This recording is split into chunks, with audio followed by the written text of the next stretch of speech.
কষ্টে ভরা জীবন আমার, সুখ চাওয়া বারণ। কষ্ট আমার সেদিন শেষ হবে যেদিন হবে মরণ।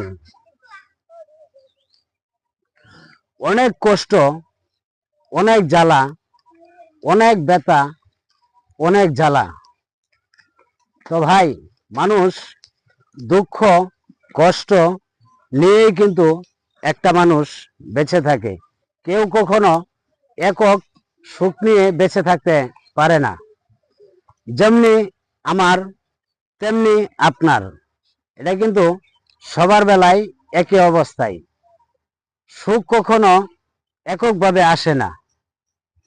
হয়তো আজকে আপনি একটু সুখে থাকবেন, কালকে নেই।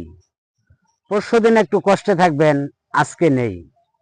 এই কারণেই অনেক সময় অনেক বাধার মোকাবেলা কিন্তু আমাদের করতে হয়। যেমন ধরেন, গতকালকে আমাদের বাড়ির পাশে একটা অ্যাক্সিডেন্ট হয়েছে। তো ভিডিওটা আমি করতে পারি নাই, কারণ আমি আইসা পাই নাই। কারণ হলো একটা সিএনজি আর একটা হলো বাস, বড় গাড়ি। ধরেন তিনটা লোক, একটা লোক একটু চিনা যায়, কিন্তু আর দুইটা লোকের চিনাই যায় না। মানে মুখের উপর দিয়ে যে উঠছে, একবারে মনে করেন যে কোনো মানে একটা বুঝার মতো, একটা মানুষ চিনার মতো তেমন কিন্তু পরিস্থিতি নেই। তো এটা বুঝে নিয়েছে যে পাশে লোক ছিল, ওই লোকেরা লাশটা নিয়ে নিয়েছে। লাশটা থানায় দেয় নাই। কারণ হলো আমাদের এখানে পরিবেশ কিন্তু অন্যরকম।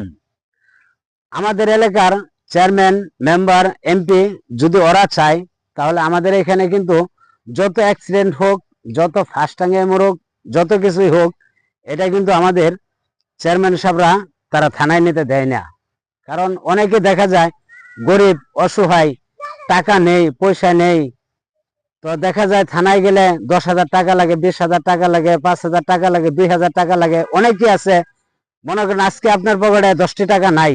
এখন যদি আমি বলি যে ভাই আপনার এই লাশটা আনতে 11টা টাকা লাগবে, আপনার পকেটে 10 টাকাও নাই, আপনি 11 টাকা কই পাবেন? এই জিনিসটা কিন্তু বিবেচনা করে আমাদের এলাকার এই জিনিসটা কিন্তু আছে এখনো। কারণ অনেক সময় কিন্তু টাকা পয়সা থাকে না, এটা তো আমরা সকলেই জানি। তো এই কারণেই আমাদের এই পরিবেশটা এলাকায় আছে। তারপর এই লাশটা নিয়ে নিছে, আমি এসে পাই নাই। কারণ আমি আসছি রাত্রে 12টা বাজে, আমি বাড়িতে আসছি রাত্রে 12টা বাজে আসছি। তো আসে আমি পাই নাই, ভিডিওটা করতে পারি নাই। তো এই কারণে বলছি, আজকে